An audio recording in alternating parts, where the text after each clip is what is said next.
Hello students, welcome to our class. तो आज हम लोग हाई स्कूल के इंग्लिश लिटरेचर में पोएट्री का 4th चैप्टर देखेंगे, how to tell wild animals, जिसको कैरोलाइन वेल्स ने लिखा है। और इस पोएट्री में उन्होंने हमको इंट्रोड्यूस कराने का जो है काम किया है कि किस तरह से हम लोग जंगली जानवरों को पहचान सकते हैं, लेकिन थोड़े फनी वे में। तो आइए देखते हैं। कहते हैं if ever you should go by chance, कहते हैं यदि ever you should go by chance, आपको अवसर मिले to jungles in the east, कहते हैं जंगल्स इन द ईस्ट, पूर्व के जंगलों में जाने का। यदि आपको कभी सौभाग्य मिले, अवसर मिले ईस्ट के पूर्व के जंगलों में जाने का, एंड कहते हैं if there should to you advance, कहते हैं एंड और if there should to you advance, और आपका पहले से ही अ लार्ज, कहते हैं एक बड़े, एंड 20 भूरे रंग के 20 जानवर से सामना हो जाए, इफ ही रोड्स, कहते हैं इफ यदि ही रोड्स, वह दहाड़ता है, एट यू तुम पर, एज जैसा कि यू आर डाइंग, तुम मरने को हो जाओ।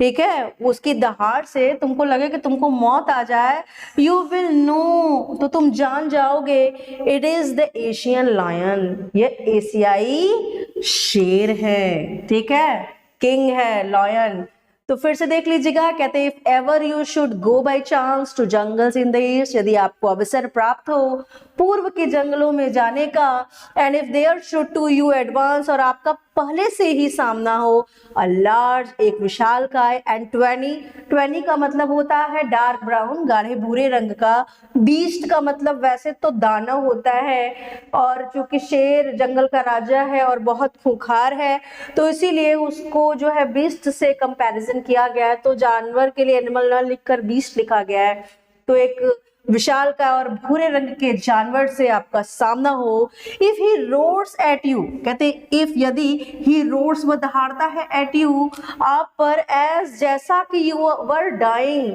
आप मरने को हो जाए, you will know it is the Asian lion, तो आप जान जाओगे कि ये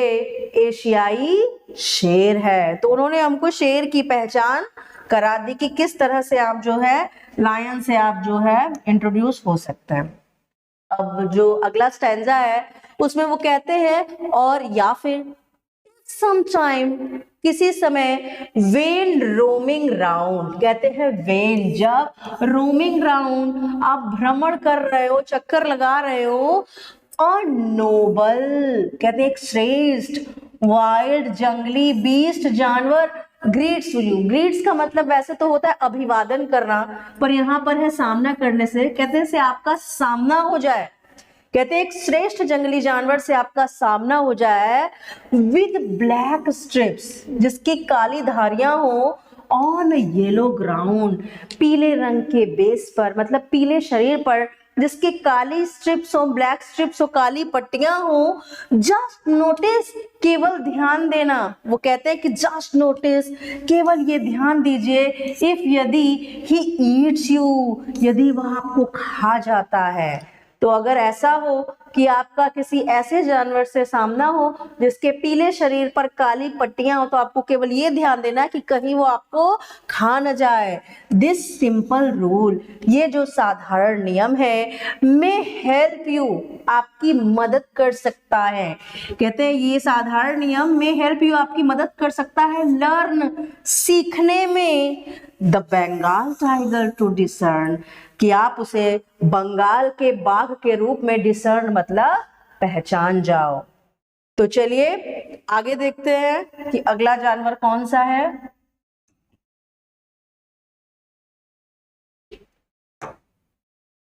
तो चलिए देखिएगा, कहते हैं इफ स्ट्रोलिंग फोर्थ, कहते हैं जब आप स्ट्रोलिंग, चक्कर लगाते हुए, भ्रमण करते हुए, फोर्थ, आगे की तरफ बढ़ते, फोर्थ का मतलब होता है आगे की तरफ, अ बीस्ट यू व्यू, कहते हैं एक जानवर आप आपके नजर में आता है, whose hide with spots is peppered, कहते हैं whose hide, जो ढका हुआ हो, with spot, धब्बों से, is peppered मतलब झांकते हुए, जिसका पूरा शरीर काले धब्बों से क्या हुआ हो, ढका हुआ हो, as soon as, ज्यों he has left on you, left का मतलब होता है उछलना, वो आप पर छलांग लगा दे, उछले, यू विल नो, तो आप जान जाओगे, इट इज द लेपर्ड, कि वो क्या है, तेंदुआ है, ठीक है, जिसके पूरे शरीर पर काले स्पॉट हो, पिपर्ड का मतलब होता है झांकता हुआ, तो झांकते हुए काले धब्बे हो, और वो तुरंत आपको देखते ही आपके ऊपर उछले, तो आप क्या करोगे, यू विल नो, आप जान जाओगे, इट इज द लेपर्ड, वह तेंदुआ है, that will do no good to road with pain, अब with pain, दर्द में, रोड चिल्लाने दहाड़ने का कोई फायदा नहीं है, कहते हैं no good, कोई फायदा नहीं है, he will only left and left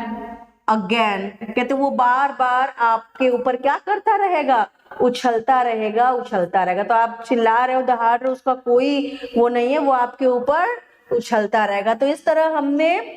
पहले लॉयन, फिर टाइगर, बंगाल टाइगर, और उसके बाद लेपर्ड की पहचान हमने की। तो अब आगे देखिएगा,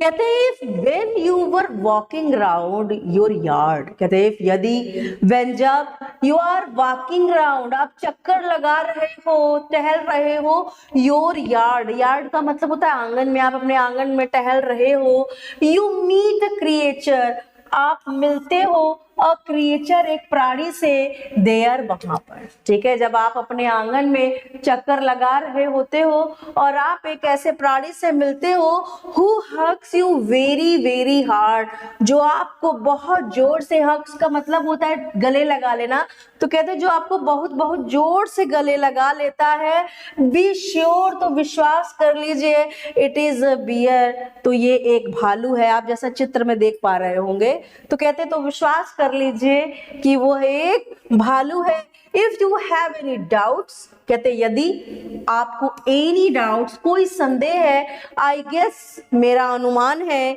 ही will give you just one more caress, तो वह आपको एक बार और परवाह करते हुए क्या करेगा, गले लगा लेगा, फिर से आपके साथ ऐसा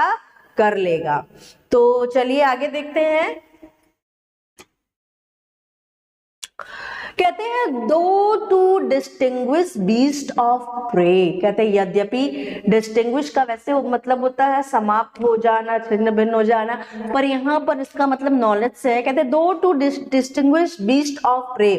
यदि किसी को जंगली जानवर को शिकारी, प्रे मतलब होता है शिकारी जानवर को की जानकारी न हो, और नोविस, कहते हैं एक नौसिखिया,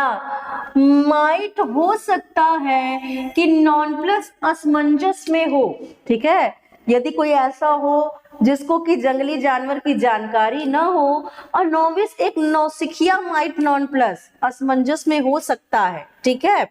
the crocodile you always may tell from the hyena, thus, तो ये दो लाइन एक साथ है, कहते हैं दस इस प्रकार से, the crocodile you always may tell from the hyena, आपको उसके द्वारा बताया जा सकता है, हाइना का मतलब होता है लकड़बग्घा, और क्रोकोडाइल का मतलब होता है मगरमच्छ, तो वो भी आपको लकड़बग्घे और मगरमच्छ में अंतर बता देगा। कोई ऐसा व्यक्ति जिसको शिकारी जंगली जानवरों की जानकारी न हो, या फिर वो बहुत नौसिखिया हो और असमंजस में रहता हो, उसके बावजूद भी वो आपको लकड़बग्घे और मगरमच्छ में क्या करेगा, अंतर आपको बता देगा। हाइनास, लकड़बग्घे कम आते हैं विद मैरी स्माइल्स, कहते हैं प्रसन्नचित्त मुस्कान के साथ, कहते हैं but if they weep they were crocodiles, कहते लेकिन अगर वे रो रहे हो तो वो पक्का मगरमच्छ होंगे, जैसा कि कहावत है कि मगरमच्छ के आंसू, तो अगर उनकी आंखों में आंसू है तो आप समझ जाएंगे कि वो कौन है, वो क्रोकोडाइल्स है, वो मगरमच्छ है। तो आइए अगला देखते हैं, कहते हैं the true chameleon is small, कहते हैं जो वाकई में गिरगिट है, कैमलियन का मतलब गिरगिट होता है, वो बहुत छोटे होते हैं। और लिजार्ड सॉर्ट ऑफ थिंग, एक प्रकार के छिपकली की तरह ही, है ना। लिजार्ड का मतलब छिपकली होता है, कैमलियन का मतलब होता है गिरगिटान। तो कहते हैं the true chameleon is small, जो सच्चे गिरगिट होते हैं इज स्मॉल, वो छोटे होते हैं। और लिजार्ड सॉर्ट ऑफ थिंग, एक प्रकार के छिपकली ही है। He has not any years at all, आखिरकार उनके पास, कहते हैं has not year at all, उनके पास कोई कान भी नहीं होता है। आप यहाँ देख पा रहे हैं कि इसके पास कोई कान नहीं है, तो उसके पास कोई कान भी नहीं है। एंड नॉट सिंगल विंग, और कोई सिंगल पंख भी नहीं है, एकमात्र पंख भी नहीं है। If there is nothing on the tree, कहते हैं और यदि आपको पेड़ पर कुछ भी नहीं दिखाई देता है, कुछ भी नहीं दिखता है, that is the chameleon you see, तो आप जो देख रहे हैं वो गिरगिटान ही है। जैसा कि गिरगिटान के बारे में ये प्रसिद्ध है कि गिरगिट रंग बदलते हैं, इनको ये क्वालिटी है, तो जिस चीज पर होते हैं वो वैसा ही रंग धारण कर लेते हैं। तो इसीलिए कहा गया है if there is nothing on the tree, यदि पेड़ पर कुछ भी नहीं है, तो that is the chameleon you see, तो आप जो देखते हैं वो गिरगिटान ही है। तो इस तरह से कवि ने, कैरोलाइन वेल्स ने हमको ये बताने का प्रयास किया है, हमको पहचान कराने का प्रयास किया है कि किस तरह से हम जंगल के राजा शेर को, ठीक है, बंगाल के बाघ को, तेंदुए को, भालू को, गिरगिट को, या क्रोकोडाइल और लकड़बग्घे में अंतर कर सकते हैं। और थोड़ा सा उनका जो बताने का जो तरीका है वो थोड़ा फनी है। तो आइए हम इस चैप्टर का सेंट्रल आइडिया भी देख लेते हैं। तो चलिए देखिएगा, the poem how to tell wild animals composed by famous poet Caroline Wells. कहते हैं कि यह प्रसिद्ध कविता